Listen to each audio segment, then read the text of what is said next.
Hi guys, நீங்கள் பார்க்குறது start movies learn from cinema.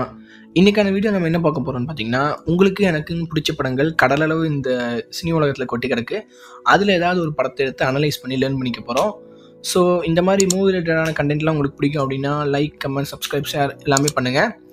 So இன்றைக்கி நம்ம பார்க்க போகிற எபிசோட் என்னென்னு பார்த்தீங்கன்னா, இது படம் இல்லை பாடம். படம் இல்லை பாடம் எபிசோட் 1ல் இன்றைக்கி நம்ம பார்க்க போகிற படம் எதுன்னு பார்த்தீங்கன்னா, 2023 ரிலீஸ் ஆன, யாரும் அதிகமாக பார்த்துருக்க மாட்டீங்க, ஸ்ட்ரேஞ்சர் டார்லிங். இந்த படத்தை பற்றி தான் பார்க்க போகிறோம். இந்த படத்தை எப்படி நம்ம அனலைஸ் பண்ண போகிறோம் அப்படின்னு பார்த்தீங்கன்னா, சேவ் த கேட் அப்படின்னு ஒரு புக் இருக்குங்க. அந்த புக்கில் பீட் ஷீட்னு ஒரு ஃபார்மெட் இருக்குது. இந்த பீட் ஷீட்னு என்னென்னு பார்த்தீங்கன்னா, சினிமா எடுக்கிறதுக்குன்னு ஒரு பேசிக் ஃபார்மெட். அதாவது இந்த இருக்கிற ஃபார்மெட்டை யூஸ் பண்ணி நம்ம படம் எடுத்தோம்னா நம்ம படம் வந்து ஒரு மினிமம் கேரண்டி படமாக வரும் அப்படிங்குவாங்க. ஆனால் இந்த ஃபார்மெட்டை யூஸ் பண்ணி தான் படம் எடுக்கணும்னு அவசியம் கிடையாது. இந்த ஃபார்மெட்டை யூஸ் பண்ணாமல் படம் எடுத்த நிறையா படங்கள் ஓடி இருக்கு. ஸோ இந்த ஃபார்மெட் எதுக்கு அப்படின்னா, பிகினர்ஸ் ஆஃப் ஃபிலிம் மேக்கர்ஸ் வரவங்க அவங்களுக்கெல்லாம் வந்து இது வந்து ஒரு பேசிக்காக இருக்கும். ஸோ இந்த பீட் ஷீட் ஃபார்மெட்டை ஸ்ட்ரேஞ்சர் டார்லிங் படத்தில் எப்படி அப்ளை பண்ணியிருக்காங்க, ஒவ்வொரு சீனையும் எப்படி வந்து இதை யூஸ் பண்ணியிருக்காங்க அப்படிங்கிறத தான் இந்த அனலைஸில் பார்க்க போகிறோம். ஸ்டார்ட் பண்ணிடலாமா? பீட் ஷீட்டை பார்க்குறதுக்கு முன்னாடி இந்த படத்தை பற்றி ஒரு 2 லைன் நான் பேசிக்கிறேன். இந்த படம் வந்து ஒன் ஆஃப் தி பெஸ்ட் த்ரில்லராக 2023 அமைஞ்சிருக்கு. ஏன்னு கேட்டிங்கன்னா, ஜஸ்ட் 1.5 மணி நேரம் படம் தான். 1.5 மணி நேரம் படத்தை சாப்டர் 1 to சாப்டர் 6ன்னு பிடிச்சிருப்பாங்க. கிட்டத்தட்ட ஒவ்வொரு சாப்டரும் 1/4 மணி நேரம்னு வச்சுக்கோங்களேன். ஆனால் வந்து இது சாப்டர் 1 to சாப்டர் 6 அப்படின்னு சொன்னால் சாதாரண கதையாக, ரொம்ப போர் அடிக்கிற கதையாக இருக்கும் அப்படின்னு சொல்லிட்டு இதை வந்து சாப்டராக ஸ்வைப் பண்ணி சொல்லியிருப்பாங்க. அதாவது chapter 3, chapter 5, chapter 1, chapter 4, chapter 2 and chapter 6ன்னு மாற்றி வச்சு சொன்னனால இந்த படம் அவ்வளோ இன்ட்ரெஸ்ட்டாக நம்ம கண்ணு முன்னாடி தெரியும். ஸ்க்ரீன் பிளே எப்படி எழுதணுங்கிறது இந்த படத்தில் நம்ம கற்றுக்கலாம். ஸோ மறக்காமல் இந்த படத்தை செக் அவுட் பண்ணி பாருங்கள். Spoiler alert. படத்தை பார்க்காதவங்க ப்ளீஸ் படத்தை செக் பண்ணிட்டு வந்து இந்த வீடியோ பாருங்கள். ஏன்னா இந்த வீடியோவில் வந்து கொஞ்சம் ஸ்பாய்லர்ஸ் இல்லை, நிறைய ஸ்பாய்லர்ஸ் பற்றி பேச போகிறோம். ஸோ படத்தை பார்த்துட்டு வீடியோ கண்டினியூ பண்ணுங்கள். இப்போ பீட் ஷீட் பார்த்துடலாமா? இப்போ நீங்கள் பார்த்துட்டு இருக்கிறது தான் பீட் ஷீட். இந்த பீட் ஷீட்டை வந்து மொத்தம் 4 பிரிச்சிருப்பாங்க. Act 1, act 2A, act 2B, act 3 அப்படின்னு 4 பிரிச்சிருப்பாங்க. இதில் ஆக்ட் 1 ஃபர்ஸ்ட் பார்த்தீங்கன்னா ஓப்பனிங் இமேஜ், அதே மாதிரி ஆக்ட் 3 கடைசி பார்த்தீங்கன்னா ஃபைனல் இமேஜ். இது ரெண்டுத்துக்கும் சிமிலர் இருக்குது.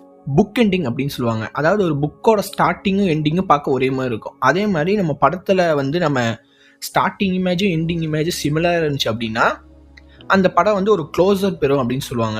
இந்த படத்தில் எப்படின்னு பார்த்தீங்கன்னா, அந்த ஸ்டார்டிங் இமேஜ் எண்டிங் இமேஜுங்கிறத பெருசாக அவங்க டச் பண்ணல அப்படின்னாலும் லைட்டாக பண்ணியிருப்பாங்க. அப்படின்னா என்னென்னு பார்த்தீங்கன்னா, மூவி வந்து ஃபஸ்ட்டு ஸ்டார்டிங் பிளாக் அண்ட் ஒயிட்டில் ஸ்டார்ட் ஆகி கலருக்கு மாறி எண்டிங்கில் வந்து கலர்லேருந்து பிளாக் அண்ட் ஒயிட்டில் முடியும் அப்படிங்கிற மாதிரி சொல்லலாம். அப்படி இல்லாட்டி ஃபஸ்ட்டு ஓப்பனிங்கில் வந்து ஹீரோ தான் கொலகாரன் அப்படிங்கிற மாதிரி ஆரம்பித்து கடைசியில் ஹீரோயின் தான் கொலகாரி அப்படிங்கிற மாதிரி முடியும். இதை வந்து நம்ம ஒரு open to end book ending மாதிரி வச்சுக்கலாம். இவ்வளோதான் கைஸ் ஓப்பனிங் இமேஜ். அடுத்து என்னென்னு பார்த்தீங்கன்னா, தீம் ஸ்டார்டர். தீம் ஸ்டார்டர் அப்படின்னா என்னென்னு பார்த்தீங்கன்னா, இந்த படம் எதுக்காக நான் பார்க்கணும், இந்த படம் எதை பேசுது அப்படிங்கிறது தான் தீம் அப்படிங்குவாங்க. இந்த படத்தோட தீம் அப்படின்னு பார்த்தீங்கன்னா, ஒரு பொண்ணை ஒரு கொலைகாரன் துரத்துறான். அவன் கொல்லுவானா கொல்ல மாட்டானா, அந்த பொண்ணு தப்பிக்குமா தப்பிக்காதா, இதுதான் வந்து இந்த படத்தோட தீம். ஸோ இது வந்து ஸ்டார்டிங்லேயே கிளியர் பண்ணிடுவாங்க.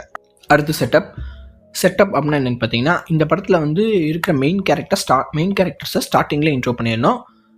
இந்த படத்தை மெயின் கேரக்டர் அப்படின்னு பார்த்தீங்கன்னா, ஒரு ப்ரொட்டகனிஸ்ட், ஒரு ஆன்டகனிஸ்ட், அவ்வளோதான். ஒரு ஃபீமேல் ப்ரொட்டகனிஸ்ட், ஒரு மேல் ஆன்டகனிஸ்ட். இதை வந்து முன்னாடி இன்ட்ரடியூஸ் பண்ணிடுவாங்க ஸ்டார்டிங்லேயே. அடுத்து கேத்தலிஸ்ட் அண்ட் டிபேட். கேத்தலிஸ்ட் அண்ட் டிபேட் கிட்டத்தட்ட ரெண்டுமே சேம் தான். கேத்தலிஸ்ட் அப்படின்னா என்னென்னு பார்த்தீங்கன்னா, மெயின் ப்ரொட்டகனிஸ்ட்டுக்கு ஒரு ப்ராப்ளம் வர்றது கேத்தலிஸ்ட், அந்த ப்ராப்ளத்துலேருந்து அவங்க எப்படி எஸ்கேப் ஆக போகிறாங்க அப்படிங்கிறது டிபேட், அவ்வளோதான். இப்போ வந்து இந்த படத்தில் கேத்தலிஸ்ட் அப்படின்னா என்னென்னு பார்த்தீங்கன்னா, ஹீரோயின் காரில் தப்பிச்சு போயிட்டுருப்பாங்க. பின்னாடியே வெளில வந்து காரில் துரத்திட்டு வந்துட்டே இருப்பார். ஒரு கட்டத்தில் வந்து கன் எடுத்து ஹீரோயினோட காரை ஷூட் பண்ணுறதுனால கார் கிராஷ் ஆகிடும். இது கேத்தலிஸ்ட். கார் கிராஷ் ஆனதுக்கப்புறம் அங்கேருந்து ஹீரோயின் தப்பிச்சு பக்கத்தில் இருக்கிற காட்டுக்குள்ளே ஓடி ஒரு வீட்டில் போய் ஹெல்ப் கேட்பாங்க. இது வந்து தப்பிக்கிறதுக்கான ஒரு பாயிண்டாக இருக்கா. இது வந்து டிபேட் அப்படின்னு சொல்லுவாங்க. பிரேக் இன்டு 2 அப்படின்னா என்னென்னு பார்த்தீங்கன்னா, ஆக்ட் 2க்கான லீடு தான். இப்போ நம்ம வந்து ஆக்ட் 2A பார்க்க போகிறோம். ஆக்ட் 2Aல ஃபஸ்ட் என்ன பார்த்தீங்கன்னா, பி ஸ்டோரி, அதாவது சப் ஸ்டோரி அப்படிங்குவாங்க. சப் ஸ்டோரி அப்படின்னா என்னென்னா, எக்ஸாம்பிளுக்கு பார்த்தீங்கன்னா, வடச்சென்னை பார்த்துருப்பீங்க. வடச்சென்னையில் அன்பு ஸ்டோரி ஒரு ட்ராக்கில் போயிட்டுருக்கோம், அதே மாதிரி சந்திரா ஸ்டோரி ஒரு ட்ராக்கில் போயிட்டுருக்கோம். ரெண்டுமே இன்டர்லிங்க் ஆகும். சந்திரா ஸ்டோரி வந்து அன்பு ஸ்டோரியோட லிங்க் ஆகும். இதுதான் வந்து சப் ஸ்டோரி அப்படின்னு சொல்லுவாங்க. ஸ்ட்ரேஞ்சர் டார்லிங் இந்த படத்தில் வந்து பெருசாக சப் ஸ்டோரி எதுவும் கிடையாது. வேணும்னா ஹீரோயின் வந்து ஹெல்ப் கேட்டு போவாங்க ஒரு தாத்தா பாட்டி வீட்டுக்கு. அந்த இடத்த வேணால் ஒரு சின்ன சப் ஸ்டோரி அப்படிங்கலாம். ஆனால் அதுவும் பெருசாக வந்து இதுக்கு யூஸ் ஆகலை. அடுத்து பார்த்தீங்கன்னா, ஃபன் அண்ட் கேம்ஸ் அப்படின்னா என்னென்னு பார்த்தீங்கன்னா, ஒரு கேட் அண்ட் மவுஸ் கேம் மாதிரி. இப்போ வந்து ஹீரோயின் வந்து ஒரு இடத்துல வந்து ஒளிஞ்சுக்கிறதுக்காக ஒரு வீட்டுக்கு வந்திருக்காங்கன்னு சொன்னல, அந்த வீட்டில் வந்து வில்லனும் வந்துடுவான். வில்லனும் வந்துட்டு ஹீரோயின் ஒளிஞ்சிருக்கிற இடத்த கண்டுபிடிச்சானா என்ன பண்ணா அப்படிங்கிறது தான் வந்து அந்த இடத்தோட ஒரு பிளேவாக இருக்கும். இதுதான் வந்து ஃபன் அண்ட் கேம்ஸ் அப்படிங்குவாங்க. அடுத்து மிட் பாயிண்ட் அப்படின்னா என்னென்னு பார்த்தீங்கன்னா, அந்த படத்தோட கரெக்டாக பாதி சீன், அதாவது ஹீரோட ஃபால் அண்ட் ரைஸ், வில்லனோட ஃபால் அண்ட் ரைஸ், அதாவது ஏதாவது ட்விஸ்ட் இந்த மாதிரி வந்து முடிக்கிறது தான் மிட் பாயிண்ட் அப்படின்னு சொல்லுவாங்க. இந்த படத்தில் மிட் பாயிண்ட் அப்படின்னு என்னென்னு பார்த்தீங்கன்னா, ஹீரோயின் வந்து அந்த தாத்தா பாட்டி வீட்டுக்கு ஹெல்ப் கேட்டு வந்திருப்பாங்க. இந்த மாதிரி ஒரு கொலைகாரன் என்னை துரத்துறான் அப்படின்ட்டு. இப்போ வந்து அந்த தாத்தா வந்து போலீஸ்க்கு கால் பண்ணலாம் அப்படின்னு ட்ரை பண்ணும்போது ஹீரோயின் விடமாட்டாங்க. ஏன் விடமாட்டாங்க அப்படின்னு பார்த்துட்டே இருக்கும்போது விடலை. அப்போ கடைசியில் பார்த்தா டப்புன்னு அந்த பொண்ணு வந்து அந்த தாத்தாவை கொன்றும். இப்போ தான் வந்து நமக்கு ஒரு ட்விஸ்டே ஓப்பன் பண்ணாங்க. இவ்வளோ நேரம் வந்து ஹீரோயின் ஓடிக்கிட்டே இருந்தா, அந்த கில்லர் துரத்திக்கிட்டே வந்துருந்தான்ல, இங்கே தான் இது பிரேக் ஆகிடுது. ஹீரோயின் தான் நெஜ கில்லர், அவன் வந்து இந்த கில்லரை பிடிக்க வந்த ஒரு போலீஸ் அப்படிங்கிற மாதிரி இதுக்கப்புறம் கதை அப்படியே மூவ் ஆகும். இதுதான் இந்த படத்தோட மிட் பாயிண்ட்டு. ஒரு ஃபன் ஃபேக்ட் என்னென்னு பார்த்தீங்கன்னா, இந்த படத்தில் வந்து அந்த ஹீரோயின் வந்து அந்த தாத்தாவை கொன்னதுக்கப்புறம் அங்கே அந்த பாட்டியை கொல்ல மாட்டாங்க. கொல்லாமல் கைகாலை கட்டி போட்டுறேன் அப்படிங்குவாங்க. இந்த இடத்துல வந்து பேக்ரவுண்டில் விஷுவலாகவே ஒரு விஷயத்த நமக்கு ஃபன்னாக சொல்லியிருப்பாங்க.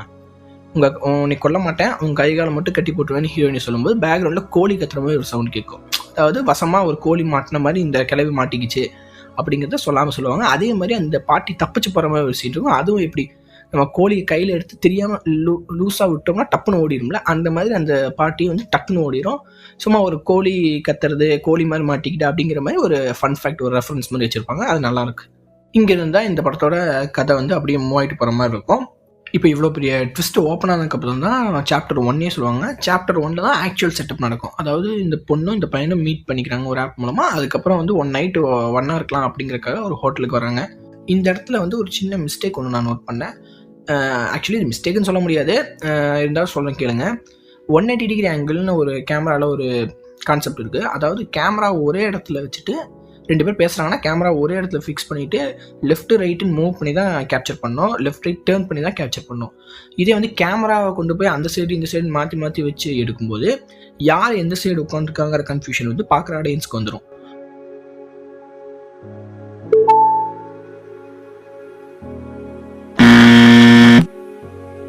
ஸோ இந்த படத்தில் அந்த மாதிரி தான் ஒரு சின்ன விஷயம் நான் நோட் பண்ணேன். சாப்டர் 1 எண்டில் வந்து ஹீரோயின் வந்து ரைட் சைடு உட்காந்துருக்கிற மாதிரி காமிச்சிருப்பாங்க. அதுக்கப்புறம் சாப்டர் 4 நடந்து திருப்பி சாப்டர் 2 காமிக்கும்போது ஹீரோயின் லெஃப்ட் சைடில் உட்காந்துருக்க மாதிரி காமிச்சிருப்பாங்க. இது வந்து டக்குன்னு பார்க்கும்போது சில பேருக்கு கன்ஃபியூஷனாக இருக்கலாம். இருந்தாலும் வந்து இது வந்து ஒரு விஷுவல் ஸ்டோரி டெல்லிங்காக பண்ணியிருக்காங்கன்னு நான் நினைக்கிறேன். அது எப்படின்னு பார்த்தீங்கன்னா, சாப்டர் 1 வந்து ஹீரோயின் நல்லவ அப்படிங்கிற மாதிரி காமிச்சிருப்பாங்க. ஸோ ஹீரோயின் வந்து ரைட் சைடில் உட்காந்துருப்பான். சாப்டர் 4 தான் வந்து ஹீரோயின் தான் கில்லர் அப்படின்னு தெரிஞ்சதுக்கப்புறம் சாப்டர் 2 திருப்பி கண்டினியூ பண்ணும்போது ஹீரோயின் லெஃப்ட் சைடில் இருக்கிற மாதிரி காமிச்சிருப்பாங்க. ரைட் டு லெஃப்ட், நல்லதுலேருந்து கெட்டது அப்படிங்கிற மாதிரி வேணால் இந்த சீனை நம்ம எடுத்துக்கலாம். அதே மாதிரி ஒரு சின்ன பாயிண்ட் என்னென்னு பார்த்தீங்கன்னா, ஹீரோயின் ஃபஸ்ட்டு இன்ட்ரோ ஆகும்போது ஹீரோயின் இருக்கிற இடம் வந்து ப்ளூ கலரில் இருக்கிற மாதிரியான ஒரு விஷுவல் இருக்கும். ஆனால் ஹீரோயின் தான் கில்லர் அப்படின்னு தெரிஞ்சதுக்கப்புறம் ஹீரோயின் இருக்கிற இடம் மொத்தமாக ரெட் கலரில் அப்படியே நமக்கு விஷுவலாக தெரியும். இதுவும் வந்து கிட்டத்தட்ட ஒரு விஷுவல் ஸ்டோரி டெல்லிங் அப்படின்னு நம்ம சொல்லலாம். அடுத்து ஆக்ட் 2B பார்க்க போகிறோம். ஆக்ட் 2Bல ஃபஸ்ட் என்னென்னு பார்த்தீங்கன்னா, பேட் கைஸ் க்ளோசிங். அதாவது இந்த படத்தோட கதையில் எப்படி போகும் அப்படின்னா, ஹீரோயின் வந்து ஒரு எலக்ட்ரிக் லேடிங்கிற ஒரு சீரியல் கில்லர். ஹீரோவை கொல்லலாம் அப்படின்னு பார்க்குறக்காக கத்தி எடுத்துகிட்டு குத்தலாம் அப்படிங்கிற மாதிரிலாம் ஒரு பிளே நடந்துகிட்ருக்கோம். அப்போ ஒரு கட்டத்தில் ஹீரோயினுக்கு தெரியும் இந்த ஆள் வந்து ஒரு போலீஸ் அப்படின்னு தெரிய வந்துடும். ஹீரோயின் வந்து வேறு வழியில் கொன்னே ஆகணும்னு சொல்லிட்டு கொல்ல போகும்போது இப்போ என்ன ஆகுது அப்படின்னு பார்த்தீங்கன்னா, ஹீரோ வந்து கன் எடுத்து ஹீரோயினோட காதலே சுட்டுறாங்க. இந்த இடத்துல பொறுத்த வரைக்கும் ஹீரோயினோட பாயிண்ட் ஆஃப் வியூல தான் நம்ம படத்தை பார்க்குறோம். ஸோ ஹீரோயின் பாயிண்ட் ஆஃப் வியூல ஹீரோ தான் வந்து வில்லன். ஸோ இப்போ இந்த இடத்துல வந்து ஹீரோ வந்து ஹீரோயினை சுட்டுட்டானா, இப்போ வந்து ஹீரோயினுக்கு தான் இந்த பிளே நடக்குது. Bad guy closing. அதாவது பேட் கை க்ளோசிங் அப்படின்னா, கெட்டவன் வந்து நம்மளை நெருங்கிட்டான், நம்மளை கொல்ல பார்க்குறான் அப்படிங்கிறது. ஹீரோயினை பொறுத்த வரைக்கும் ஹீரோ கெட்டவன். ஸோ இப்போ கெட்டவன் வந்து ஹீரோயினை நெருங்கிட்டான், கொல்ல பார்க்குறான். இப்போ ஹீரோயின் அங்கேருந்து தப்பிச்சு போகிறாங்க. இவ்வளோதான் வந்து பேட் கைஸ் க்ளோசிங். அதே மாதிரி இந்த இடத்துல ஒரு சின்ன மிஸ்டேக் நான் நோட் பண்ணேன். அதாவது நம்ம கில்லர் ஹீரோயின் இருக்காங்களே, அவங்க வந்து ஒரு ஃப்ரீசரில் ஒளிஞ்சிட்ருப்பாங்க. அப்போ வந்து ஹீரோ கன் எடுத்துகிட்டு சுடலான்னு அப்படியே வந்து பார்த்துட்ருப்பாங்க. அந்த சாப்டர் 5 எண்டில் என்ன ஆகும்னு பார்த்தீங்கன்னா, அந்த ஃப்ரீசரை சுட்டவொடனே ஹீரோயின் கத்துறவொடனே இவர் ஃப்ரீசரை ஓப்பன் பண்ணி ஹீரோயினை குத்துற மாதிரி இந்த சாப்டர் 5 முடியும். ஆனால் சாப்டர் 6ஓட ஸ்டார்டிங்கில் என்னென்னு பார்த்தீங்கன்னா அந்த ஃப்ரீசரை சுட்ட உடனே ஹீரோயின் வந்து செத்த மாதிரி ஆக்ட் பண்ணிட்டு இருப்பாங்க. ஹீரோவும் அதை நம்பிட்டு அந்த சைடு போயிடுவார். இப்படி ஆரம்பிச்சிருப்பாங்க. இது வந்து ஒரு சின்ன கண்டினியூட்டி மிஸ்டேக்னு வேணால் நம்ம சொல்லலாம். அடுத்து என்னென்னு பார்த்தீங்கன்னா all in loss and dark night of the soul. இது ரெண்டுமே கிட்டத்தட்ட சேம் தான். ஆல் இன் லாஸ் அப்படின்னா என்னென்னு பார்த்தீங்கன்னா அவ்வளோதான்.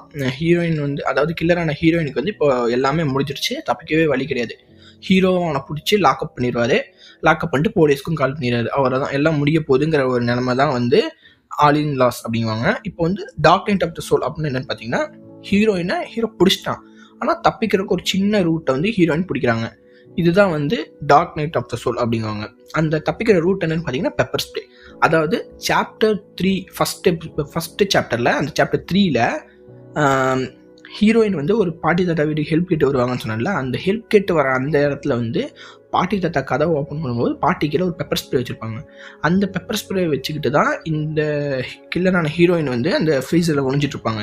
இப்போ வந்து அந்த பெப்பர் ஸ்ப்ரே யூஸ் பண்ணி ஹீரோயின் வந்து தப்பிக்க பார்க்குறாங்க. இதுதான் வந்து dark night of the soul அப்படிங்குவாங்க. அடுத்து ஃபைனல். இதில் எப்படின்னு பார்த்தீங்கன்னா ஹீரோயின் வந்து ஒரு பிளான் போட்டு ஹீரோட்டு வந்து எஸ்கேப் ஆகணும். இவன் எஸ்கேப் ஆகுறாங்க. இதுதான் வந்து ஃபைனலுங்குவாங்க. அதாவது ஒரு ப்ரொட்டாகனிஸ்ட் வந்து எப்படி வந்து ஒரு புதுசாக ஒரு பிளானை எக்ஸிக்யூட் பண்ணி ஆன்டாகனிஸ்ட்டை தோக்கடிக்கிறாங்க அப்படிங்கிறதான் இந்த ஃபைனல்னு அர்த்தம். இப்போ இந்த படத்தில் வந்து என்ன ஆகுன்னு பார்த்தீங்கன்னா ஹீரோவை ஹீரோயின் கொன்றுவாங்க. ஒரு கட்டத்தில் பெப்பர் ஸ்ப்ரே யூஸ் பண்ணி கழுத்தை கடிச்சு வச்சு கொன்றுவாங்க. இப்போ ஆனால் ஹீரோ வந்து ஆல்ரெடி போலீஸ்க்கு கால் பண்ணிட்டனால போலீஸ் கிட்ட வந்துட்டாங்க, வீட்டுக்கு வந்துட்டாங்க. இப்போ வந்து ஹீரோயின் என்ன பண்ணுவாங்கன்னா தான் ஒரு ஃபீமேலுங்கிறத அந்த அட்வான்டேஜை யூஸ் பண்ணிவிட்டு தன்னோட பேண்ட்டை கழட்டி வச்சுட்டு படுத்துருவாங்க. ஸோ இப்போ வந்து க்ரைம் சீன் எப்படி இருக்கும் அப்படின்னு பார்த்தீங்கன்னா ஹீரோ வந்து இந்த பொண்ணை ரேப் பண்ண ட்ரீட் பண்ண மாதிரியும், அதனால் ஹீரோ வந்து அந்த பொண்ணை கொன்னுட்ட மாதிரியும் அப்படிங்கிற மாதிரி க்ரைம் ஸ்க்ரீன் ஆயிரும். ஸோ வந்து போலீஸ் வந்து அங்கேருந்து அந்த ஹீரோயின் வந்து கில்லர்னு தெரியாமல் அங்கேருந்து கூட்டிகிட்டு போயிடுவாங்க. இதுதான் வந்து கிட்டத்தட்ட ஃபைனல் மாதிரி போய் அங்கேருந்து ஹீரோயினை கூட்டிகிட்டு போனதுக்கப்புறம் ஹீரோயின் வந்து கன்னை வச்சு மிரட்டி அங்கேருந்து தப்பிக்க பார்ப்பாங்க. இதுதான் வந்து ஃபைனல் அப்படிங்கிற மாதிரி போகும். அதுக்கப்புறம் ஹீரோயின் வந்து ஒரு காரில் தப்பிச்சு போக ட்ரை பண்ணும்போது அந்த காரில் இருக்கிற லேடி வந்து கன்னை யூஸ் பண்ணி ஹீரோயினை கொண்டுருவாங்க. ஹீரோயினை அங்கேயே செத்துருவாங்க. இதுதான் வந்து இந்த படத்தோட கிட்டத்தட்ட ஃபைனலாக முடியும். அதுக்கப்புறம் ஃபைனல் இமேஜ் அப்படின்னு பார்த்தீங்கன்னா ஸ்டார்டிங்கில் சொன்ன மாதிரி தான். படம் வந்து பிளாக் அண்ட் ஒயிட் ஸ்டார்ட் ஆகி கலரில் மாறி அப்புறம் கலர்லேருந்து பிளாக் அண்ட் ஒயிட்டில் முடியும் அப்படிங்கிற மாதிரி சொல்லலாம். அப்புறம் வந்து ஹீரோ தான் கில்லருங்கிற மாதிரி ஃபஸ்ட்டு ஸ்டார்ட் ஆகி அடுத்து கடைசியில் ஹீரோயின் தான் கில்லர் அப்படிங்கிற மாதிரி படம் முடியும். இந்த இடத்துல ஒரு ஃபன் ஃபேக்ட் என்னென்னு பார்த்தீங்கன்னா சாப்டர் 2ஓட எண்டில் வந்து ஹீரோட்டு தப்பிக்கும் போது ஒரு ஹோட்டலுக்குள்ள நுழைவா. அங்கே நுழையும் போது கேன் யூ ஹெல்ப் மீ அப்படிங்கிற மாதிரி கேட்டுட்டு தான் நுழைவாங்க.